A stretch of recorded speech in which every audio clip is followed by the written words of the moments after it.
Hi, my name is Scott Mowbray, and I am the co-author of this, the Global Pantry Cookbook, and my fellow co-author, Ann Taylor Pittman, is going to take you through the first recipe in just a second, but we thought it might be a good idea to talk for a moment about the idea behind the recipes and behind the book. That idea is really simple. It's that there is a global pantry out there filled with high flavor, shortcut ingredients which work their magic not just in the cuisines they were developed for, but in all kinds of recipes.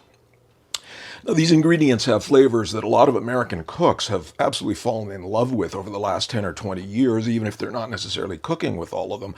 And that's because of the amazing proliferation of great restaurants across the country, not just the big cities. Things like Asian restaurants, Indian, Middle Eastern, European, South American, Mexican, that sort of thing. What these ingredients have in common almost entirely is that they're pre-industrial. Some of them date back thousands of years. And then what that means is that at the time when cooks had to preserve flavors, they were using techniques that we now think of as artisanal, although I'm sure our ancestors would laugh at that term. Things like smoking, drying, salting, sugaring, spicing, and of course, the great one, fermentation. What those techniques did was not just preserve flavors, but transmute them, deepen them, enrich them, bring out the umami, all that exciting stuff that makes them high flavor and shortcut ingredients. Now, the good news is that these ingredients are more and more available than they ever have been. They're creeping more and more into the international product shelves of regular supermarkets. They are, of course, in the stores that are aimed at cooks of immigrant ancestry, because it was immigrant cooks that brought these gifts over to this country in the first place. But the big change has been the internet. It's absolutely exploded the availability of these ingredients. You can get virtually anything you see here brought to your doorstep in a day or two. Now, the first ingredient from the Global Pantry that we're going to cook with is oyster sauce. And oyster sauce will be familiar to anybody who's eaten in a Cantonese or some other Chinese restaurants and had stir fry. That sort of sweet, slightly oceanic umami flavor comes often from oyster sauce. What you want to make sure you're doing as a cook, though, is get the good stuff. We tasted a lot of oyster sauces and found quite a few of them wanting. The way to do that is simply to look at the ingredient label and make sure that oysters or oyster extract are the first or possibly second ingredient on the list. Water could be the first one.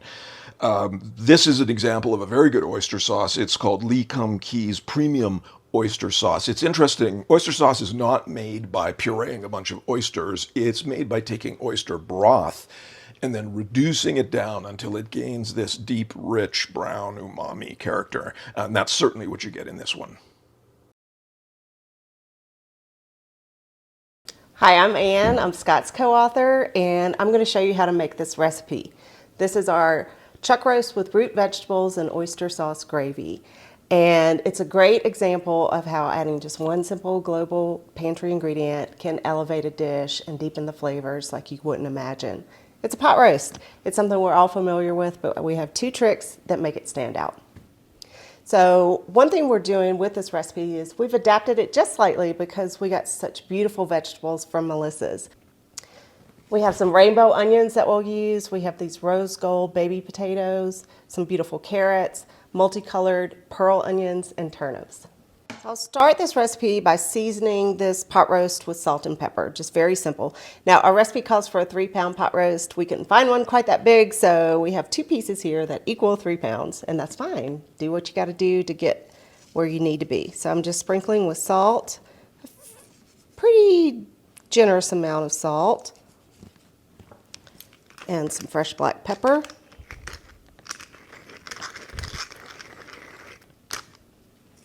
And then I'll season the other side. And then I'll carry this over to the stovetop where I will brown the roast. Okay, so I have a Dutch oven heated here with some olive oil in the pan, and I'm just going to add the roast and get it nice and browned. I want to cook it for at least 5 minutes on each side to ensure that it gets nice and brown, because browning equals flavor in a finished dish. So while this is going, I'm going to go prep some other things. While the meat is browning, I'm going to slice up some onions. I'm just grabbing a yellow and white one. That's what I'm feeling right now. And I just want to peel these. I'll cut it in half vertically. Peel off. And then these are just going to simply be sliced into thick pieces.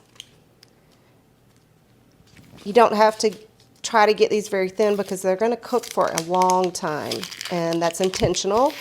We're going to cook these with the meat for, in total, about 4 hours. And what's going to happen, and I'm cutting these vertically, if you cut them this way, they might just kind of completely disintegrate. They will mostly soften and get very buttery and sort of meld with the sauce as they cook for that long time.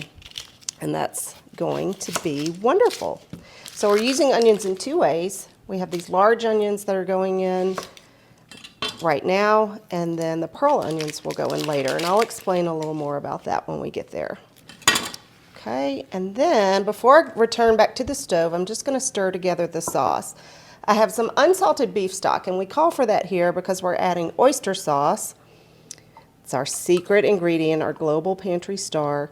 The oyster sauce has a fair amount of sodium in it. It has a real salty flavor, so we don't want to overpower with salt, so we're using unsalted beef stock. Just going to whisk that together. And as everything cooks, this is going to smell divine. You're not going to believe it, and it's going to make everything taste beefy and delicious. Okay, so I'm going to check on the meat and make sure that it's gotten nicely browned. So let's see. Woo, that looks good. Okay. So I want to get it equally brown on the other side. I'll let that go for another 5 minutes or so. Now it's time to get this roast ready to go in the oven. So here's that liquid I've mixed together of the beef stock and the oyster sauce. I'm just going to pour that in. Let's get it bubble up. I'm going to tuck in some thyme sprigs. Oops. I like to use fairly large thyme sprigs. And here's one thing I'll say. For a recipe like this or a soup that's going to cook for a long time, I like to use thyme sprigs because you'll get all that flavor. And you don't have to mess with tediously picking off the leaves. I'm also going to tuck in some bay leaves for some extra woodsy flavor. And then these are the onions that I sliced. And then I have a bunch of garlic. That's just going to get scattered over the top. Then I will sort of distribute that, cover with the lid, take it over to the oven. It's going to cook at 325 for about 2 hours and 45 minutes. It's about midway through the cooking point of the roast. I'm just going to check and make sure the liquid looks okay. Now, Scott has found that at high altitude, sometimes the liquid bubbles away a little more than we want. And I think this looks like it might need just a splash. So I'm just going to pour in just a little bit, not too much, just to ensure that we have plenty of gravy at the end. I'll pop this back in the oven. So now I'll prep all these gorgeous vegetables for Melissa's. I'm going to start with these little pearl onions. I'm going to just simply slice off both ends and then cut down through about one layer of the flesh there, and then I can peel it away. Now you can also do that trick where you blanch these, you cook them in boiling water for about 20 seconds, remove them, and then you can cut the top off and kind of squirt them through. Squirt the peeled onion through and you're left with the peel in your hand. But you know, the roast is cooking for a while. I kind of like this kind of meditative kitchen work, so I'm going to do these by hand. So now I'll prep some of these turnips. I like to peel these guys. I'm going to slice off the ends first. And then I peel them because sometimes that peel can be kind of bitter. So I'm just going to get the peel off. And then I'm going to cut these into, you can either cut them into 2-inch chunks or cut them into wedges. I like wedges, so I'm going to do some wedges.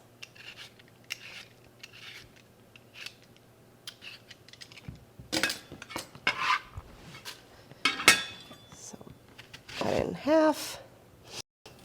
I always like to cut in half again, cut in half. This one's kind of big, cut that into thirds. Cut in half, thirds. This one looks a little big. go back to that one. I love turnips that, you know, if you have picky eaters in your house, you can probably get turnips past them. They'll think they're potatoes. But they have a really kind of, once they're cooked, they have a sweet, kind of mildly earthy flavor that's really delicious. Okay. On to the carrots now.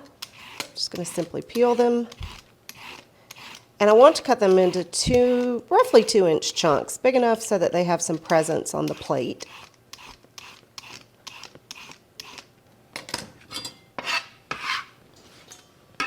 Okay. Let's trim off the ends.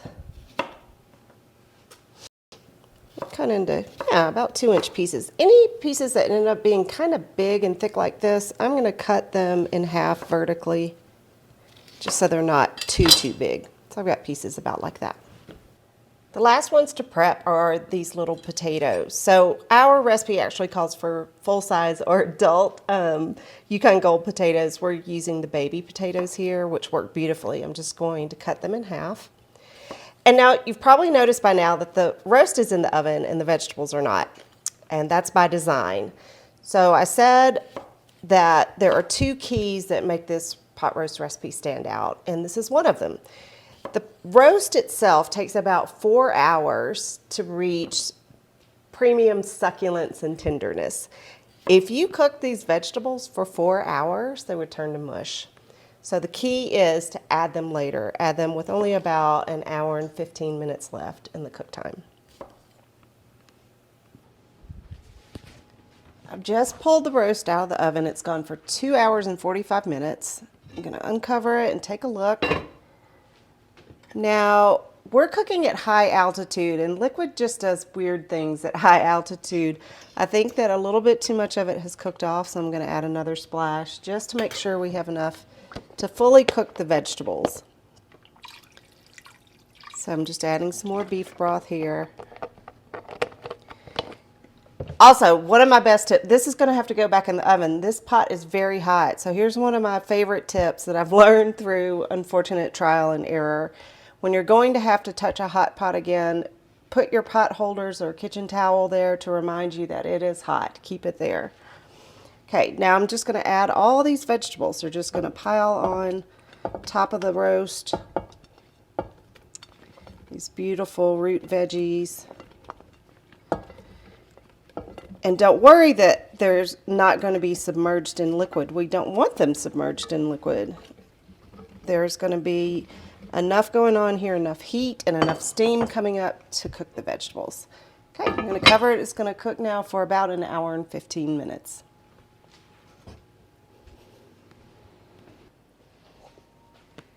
Okay, it's time for the big reveal. The roast is done. Whew. All right, this looks good.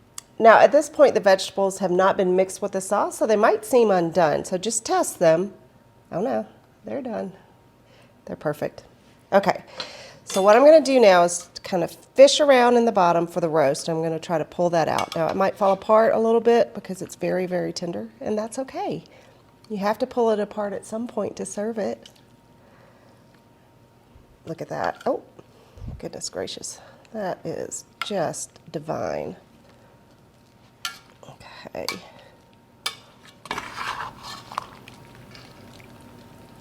Yeah, it's coming in pieces. Again, it's okay.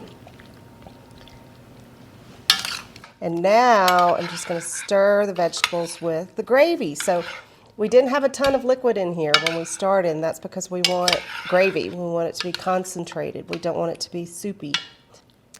It smells so beefy. That's the thing, is this is cooking, you know, it takes a long time to cook, and you don't mind because it smells so good the whole time. And then you can just season a little to taste. I know that I like a little bit more salt at this point. Okay, this is fantastic. I'll just scoop these veggies onto the platter with the roast. Look at that. Wow. All these gorgeous root vegetables. They're now glossy and coated. They are delicious. I have a few more veggies in the pot, but I'm just going to stop there and admire this gorgeous hunk. Now you don't need a steak knife with this. This meat is super tender. And here we go.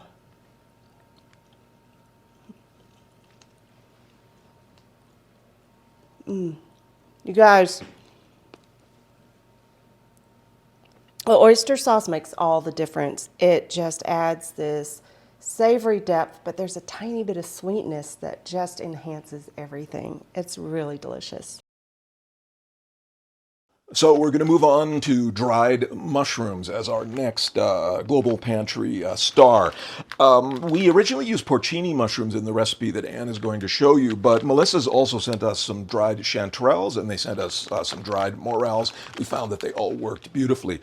As you know, the thing about dried mushrooms is this incredible concentration that comes from the drying process. You're talking about delicious mushrooms in the first place. They're reduced down to almost leathery little bits and strips, but they're just packed with this kind of forest floor, just deliciousness. And the great thing is when you reconstitute them, as you know, you don't just get these chewy bits of delicious mushroom, but you also get this liquor, this water that comes from the soaking process. We use both of those things, plus another trick to take the mushroom flavor in this dish way up there. I'll show you how to make this recipe, and I'm going to read the title so I get it right. It's super mushroomy, tiny pasta, cooked creamy like risotto, but easier. This is a technique that Scott learned from Mark Bittman, and it's an easier way to arrive at the joys and pleasures of risotto because you're working with pasta instead of rice. Now, our recipe in the book calls for dried porcini mushrooms. Melissa sent us some lovely dried chanterelle and morel mushrooms as well, and we tried it all ways, and any of these would be delicious, so feel free to change it up. Now, dried mushrooms are key here because anytime you dry something, you suck out the water and what's left is the concentrated essence of that ingredient. That's why dried mushrooms are great here. We're going to show you how to use them to their full effect. Now, I said that this recipe is a little easier than risotto because you're cooking pasta in the style of risotto instead of rice. And the pasta we love to use the most is acini di pepe. It is this tiny little pebbly pasta. It can sometimes be tricky to find, so if you cannot find it, use orzo. Orzo works great. It's just going to take a little bit longer to cook. Now, aside from the mushrooms, our other Global Pantry ingredient that makes this dish super delicious is marsala. Oops, forgot to talk about the marsala when I was doing those pantry videos, but here it is. So marsala is a fortified Sicilian red wine. It's kind of like a Palo Cortado sherry or a dry Madeira, quite a bit of body, but quite dry. You want to, in fact, buy the dry designation. The Superiore designation, as you can see on this label, it's been aged 30 months in barrels. It's only about $16 a bottle at my local store, and it is the essence of sun-baked Mediterranean fruit. It is as delicious for the cook as it is for the recipe. Here's the star of the show. These are dried chanterelle mushrooms. Our recipe calls for porcini. We're using chanterelle today, and we're going to roughly divide the package in half. We're using half an ounce. A little goes a long way. And half of them we're going to reconstitute in water. We're going to speed that process up by microwaving this for 2 minutes. Microwaving on high for 2 minutes. So I'll do that in a second. The other half is going to go into a mini food processor to get pulverized into a powder.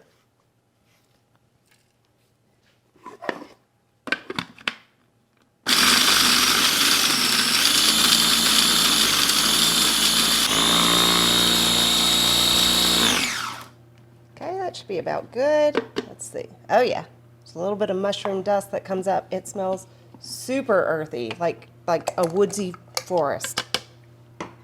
I'm just going to pour this in here so you can see the texture. It's pretty powdery, but there are still some small little flakes and chunks. That's fine. It's all going to get cooked together. It's going to be great. Okay, that beep means the microwave's done. So here you can see the liquid has already turned a little bit brown. That means it's extracting that goodness from the mushrooms. We're going to use that liquid. Don't you dare throw it away. It's time to get started cooking, and I've got everything lined up here so that it's all within reach. I'm going to start by melting some butter I'm using just a nonstick skillet. Get that butter going. I'm over medium heat.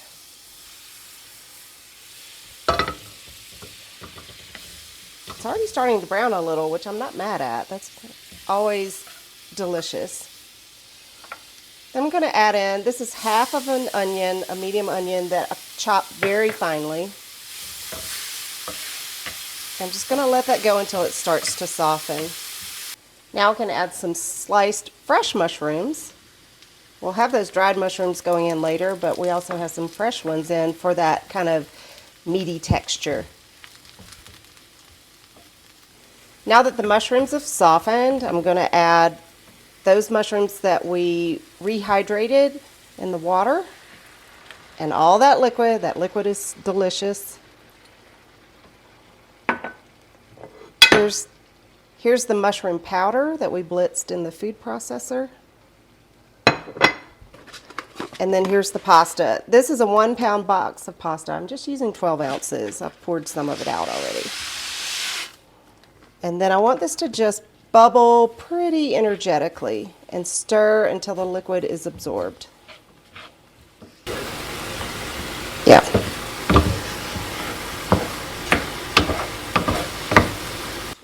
Now I'll add this white wine.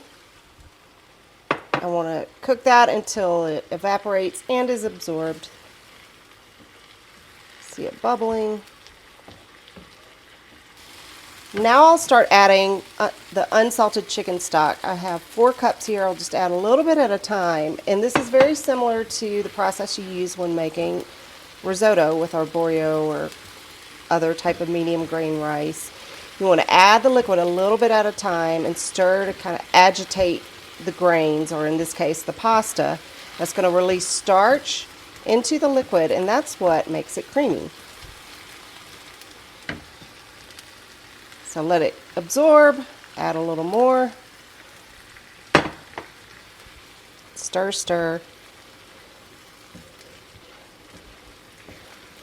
And you want to keep going this way until the liquid is mostly absorbed. It's going to take somewhere between 15 and 20 minutes. So just continue like this. And we found that working with pasta this way is a lot more forgiving than working with rice. It just takes to the liquid better. It is just more forgiving. All of the stock has gone in, been absorbed. You can see that the pasta has plumped up. You know, I should have mentioned that if you'd like to make this a vegetarian dish, you could use store-bought vegetable stock or mushroom broth. Those would be wonderful additions here. So this is looking good. It is creamy. The pasta is al dente. I'm just going to turn the heat off and finish with some salt for seasoning. You can always add to taste. And then I have some fresh thyme. And this is an optional ingredient, but one that we highly recommend. It's dry marsala. And those finishing touches are just going to add these pops of bright flavor. I'm super excited to dish this up and taste it. It smells so heavenly, just mushroomy, a little bit buttery. That marsala adds just notes of kind of raisiny depth. I know that might not sound right, but that's exactly what it is. Okay, I'm going to finish with a few grinds of fresh black pepper and some Parmesan cheese, maybe a little more. And now it's time to dig in.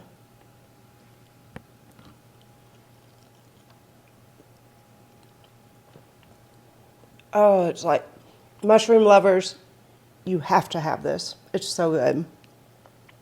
The dried mushrooms have a lot of depth. The fresh mushrooms give that sort of meaty texture. Oh my gosh, it's heaven. Now, this next recipe has a quartet of Global Pantry stars in it, and the first one is oyster sauce. We've already talked about that. The second one is sesame oil. Now, if you've just had generic supermarket sesame oil, you're in for a real treat when you taste the good Korean sesame oil. It is so nutty. It's so toasty and roasty. It's so silky in its texture. A few drops can transform a dish. This is a couple of brands that we like. This one's called O Food. It says right on it, rich and toasty flavor, and that's indeed what it has. This one is called Otogi.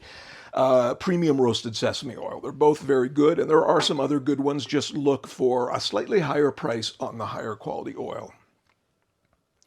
The third ingredient in this quartet is fish sauce. Now, a long time ago, I was taken to a fish sauce tasting with a famous national gourmet food expert in Thailand. He was actually a member of the royal family there, a prince, in fact.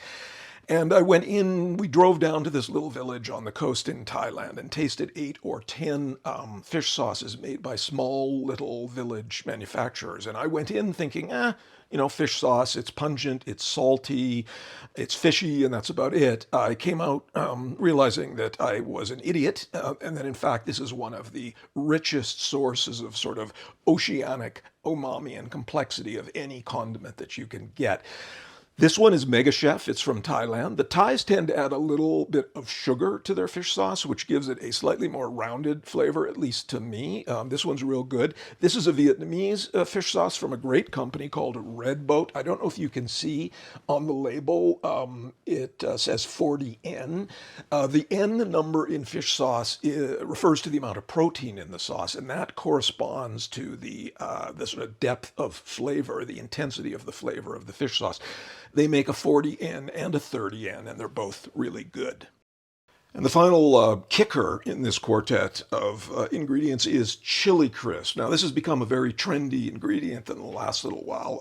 The idea of combining fried chilies, sometimes fried onions and garlic and black beans with oil, it is an ancient practice, but it became commercialized I think in the 90s by this company, Lo Gan Ma. First in China, then it swept the world, and now there's all kinds of small makers of chili crisp. What you're looking for, of course, is crunch. You're looking for heat, and you're looking for that beautiful oil that sort of holds it all together when you pour it on top of the dish that we're about to show you. This recipe is our umami-rich Napa cabbage roll stuffed with rice and pork. It's an Asian riff on an Eastern European classic, and it hits all the same comfort notes as traditional cabbage rolls, but it just has a lot more umami depth thanks to some of our favorite Global Pantry products. One thing I love about this recipe is that it's great for a dinner party because you can make it ahead and reheat it, or you could kind of make it halfway through and then bake it shortly before your guests arrive. Now it starts with a cabbage, and we have a big boy here from Melissa's, thank you. This is a Napa cabbage, and what I love about this is it's much easier to pull these leaves off than with the traditional head of green cabbage. If you've ever done that before, you know what I'm talking about. So I'll just start. We're gonna peel off the leaves, and I wanna take a little bit of the stem end off because it's less pliable than the rest of it. So just cut a little bit of that off. I'm just gonna start pulling off leaves, trimming them. It's okay if they're a little bit torn up like that. That doesn't matter. Once you roll the leaves together, you won't even see that. I want to get a few extras. We need 16 for the recipe, but I'm going to pull off 18 in case some just don't quite do right. Now, I've rinsed this cabbage, so there's a little bit of water still clinging to it, and that's great. It's going to help the leaves steam. We're going to pile them here and then microwave them for a few minutes just to soften them. I have all the leaves piled on the plate here, and I've just kind of loosely covered them with plastic wrap. You don't have to wrap them tightly. I mentioned before that I was working with a large head of Napa cabbage, and that's important because you're going to have to pull off at least 18 leaves from it. So you want to make sure you have a big enough head that you'll get some good sized leaves. I'm going to microwave this on high for 5 minutes to soften the leaves. To make the filling, I have some ground pork, and we got some nice fatty ground pork from the Asian market. A lot of times the pork you get at the supermarket is really lean, so if possible, find a fattier type of ground pork. I also have some shredded carrots, some sliced scallions, and some cooked jasmine rice. We cooked our own jasmine rice, but as a shortcut, if you want to use the pouch pre-cooked rice, that works fine. I'm going to add to this some garlic that I've minced up. some fish sauce. Here I have kosher salt and freshly ground white pepper. Now I want to spend a moment to talk about the white pepper. We like to freshly grind ours from the peppercorn state. If you have a mortar and pestle, you can do that very easily and quickly. Just takes a few little go rounds to get a nice mixture of ground white pepper. You can go fairly fine here. Now the white pepper is one of the things that, coupled with the fish sauce, that gives this filling the flavor of a spring roll, which we love. Now I like to use my hands for mixing. If you don't like to do that, you can certainly use a spatula, you could wear gloves, but I like to use my hands because I can mix things better, more quickly, more efficiently. So all this just gets mixed together. We've got that fish sauce that's very fragrant. And like I said, the white pepper that also is aromatic and gives this that wonderful flavor that we're looking for. The leaves softened up really nicely in the microwave, and now it's time to stuff them. So I'm just going to place them here. You want 2 leaves for each cabbage roll, and you're just going to kind of overlap them like this. I have this filling here, and what I like to do is, I know that I'm going to have 8 cabbage rolls total, so I kind of like to make these little partitions in the filling to help me sort of more evenly distribute the filling. So I sort of cut it into quarters, and then I cut each of those into halves, and that shows me how to kind of evenly distribute the filling. So I'm going to put a little blob, that's the technical term, of filling here in the center of these 2 cabbage leaves. I'm going to roll this leaf here over, and then just continue to roll. There's that seam. Going to kind of hold it in, roll it all the way over so the seam's on the bottom, tuck the ends in a little bit, and then this goes into a 13 by 9 inch baking dish that I have coated with cooking spray.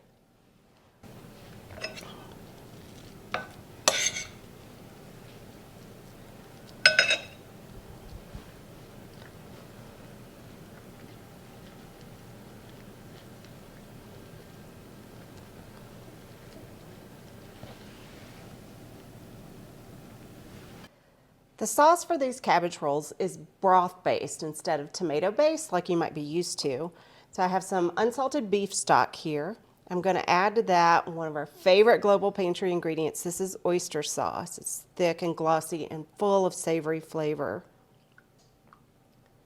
So that goes in, and then the last ingredient to add more umami depth is some Korean toasted sesame oil. It's super nutty and fragrant. Just adds so much flavor, and you don't need a ton of it. I'm just going to whisk this together, and I'll pour it over the rolls. All that good flavor is going to meld together in the oven. Okay. Then I cover this with foil. I'm going to bake it at 375 for an hour. The cabbage rolls have cooked for an hour now, so they're going to be nice and hot, perfectly cooked. And the sauce is still pretty brothy. It's always going to be brothy. It's not going to be a thick sauce, but we still want to reduce it down a little bit and just concentrate the flavors a little more. So I'm going to put it back in the oven for 15 minutes uncovered. Okay, these guys are ready to plate up. Each serving is a generous 2 rolls, unless, you want to have a little less. You could always go with 1 roll. I'm going to make sure to get some of this luscious sauce. So, as I said before, it's brothy, but it has reduced down a little bit so that the flavors are more concentrated. Now the finishing touch is optional, but highly, highly recommended. It's a spoonful of spicy chili crisp, one of our favorite finishing touches. All right, it's time to cut in. I'm gonna transfer some of my yummy chili crisp over here. The cabbage is super tender. The filling looks just perfect. I've had this so many times and I still love it. I'm very excited to eat it. Okay.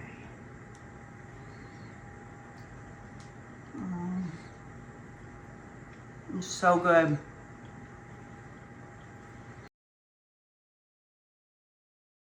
So a good friend of ours, a cook and a chef named Keith Schroeder, described these Global Pantry ingredients as the gift of time in a bottle.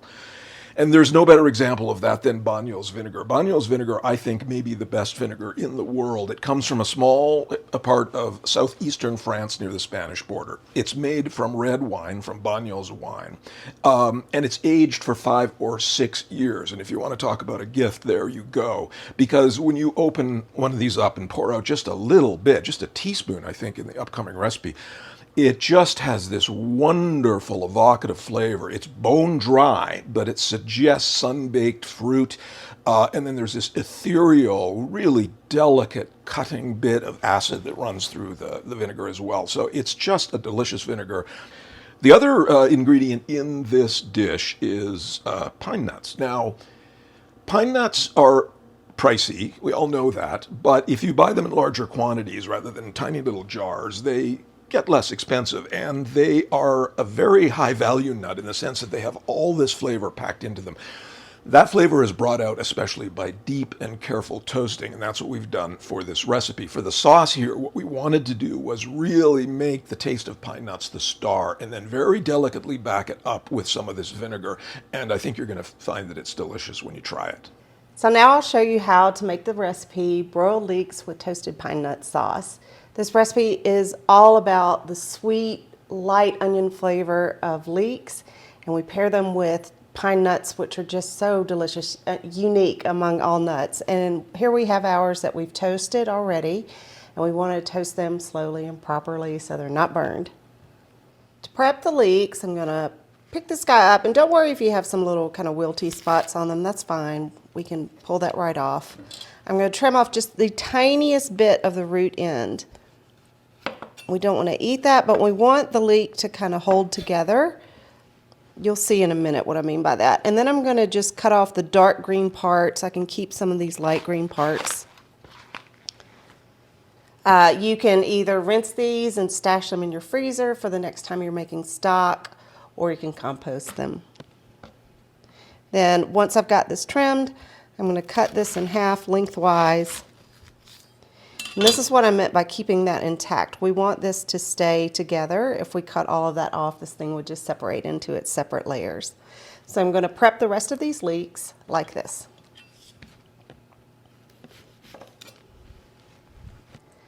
Now, leeks are notorious for harboring dirt between their layers. Like you can see, this one here has some dirt in between, so it's very important to rinse well and get all up in there. So I'm just going to turn the water on, and while the water's running, I'll separate those layers, run my thumb through if there's stubborn dirt.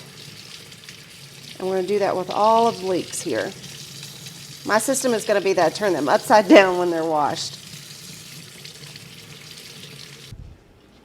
The first stage in cooking the leeks is to blanch them, and that just means to submerge them in boiling water for a few minutes to start softening them and par cook them. So I have salted water here that's boiling. I'll just add these guys in. I want to make sure that the water returns to a boil after I add them. Just going to poke these down. And so the water is sort of boiling. I want to turn it down and simmer for just 3 minutes. I just want them to be tender when I pierce them with a knife, but definitely not mushy. So I want to check the leeks to make sure we want them just tender when they're pierced with a knife. Oh yeah, that's good. Those are good. So I'll turn the water off. Now, whenever you're blanching, you want to have a bowl of ice water nearby so that you can pull the vegetables when they're at the perfect amount of deadness and immediately stop the cooking. If I just pulled these out of water and like placed them on the plate over here, the residual heat would continue to cook them and they might get mushy. We don't want mushy. Okay, and then while these cool off, I'll go make the sauce. The sauce for the leeks just involves a few ingredients. So we have those toasted pine nuts here. Oops, lightly toasted. I don't want a single one to go to waste. And then a couple of tablespoons of extra virgin olive oil. A little bit of salt.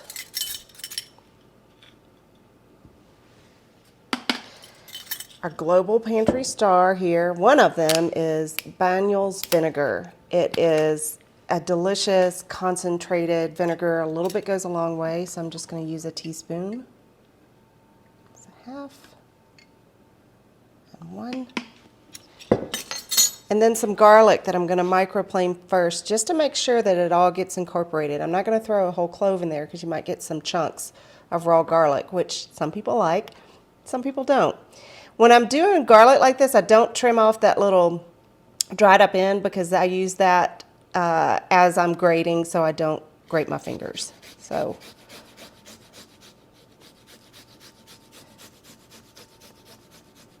if you don't have a microplane, you can just mince the garlic before it goes in, and that will work too. So then I grate down to that, and then knock it in there. A little bit of raw garlic goes a long way. Delicious. Close this up. And so what I'm going to do is I'm going to puree until it's sort of like a chunky peanut butter. I don't want it completely smooth. I want a little bit of texture here.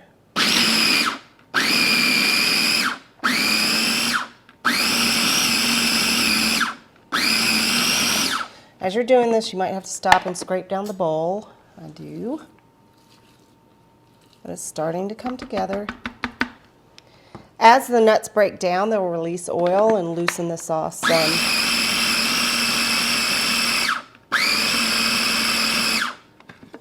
Okay, I think that looks good.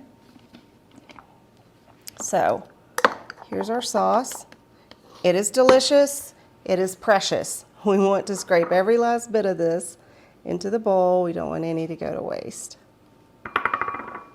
So if you wanted to make this recipe ahead, you can make the sauce ahead and hold it. You might have to thin it out before you serve the leeks, but here we go. Lovely, super savory. Has that nice kind of mild, but what would you say, sweet, a little bit earthy flavor from the pine nuts. It's going to pair beautifully with those leeks. Broiler is preheated to high, and I have a broiler safe dish. That's very important. Not all dishes are broiler safe. And I'm just arranging the leeks in here in a single layer with the cut sides up. And I don't know why, but I like to kind of alternate which direction they go in. Whoopsie. And then I'm going to brush them pretty generously with oil, kind of letting it seep down into all those crevices. This doesn't take long to broil, so most of the cooking has already happened when we blanched the leeks. So we're just looking to get them heated under the broiler and get a little color on them and a little char. So now that those are done, I'm just going to sprinkle them with a little bit of salt. Our blanching water was salted, so we don't have to go overboard on the salt here. Plus our sauce has some salt in it. And then a little bit of pepper. Okay, and then these are headed to the broiler. Okay, look how gorgeous these are. They've gotten some nice char and browning on them. That's just going to add more flavor. And then simply, you could put these on a platter if you want, but I like to just serve it from the broiler dish like this. If your sauce is sat for a little bit, it might seize up and you can add some hot water to loosen it, and I did just that. And then the sauce is just going to go over those leeks. It's garlicky, it's got a little bit of brightness from the vinegar. super nutty from the pine nuts. I mean, it's basically like all, like what, 98% pine nuts. This is good stuff.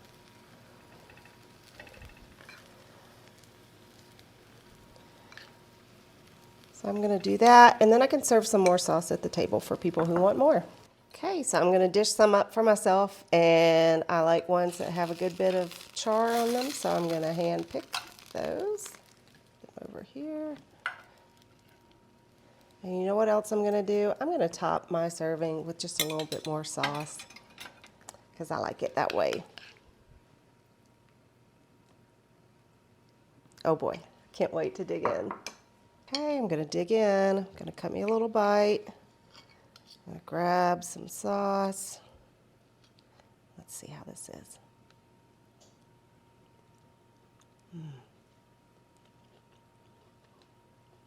It just tastes fancy. It's so good.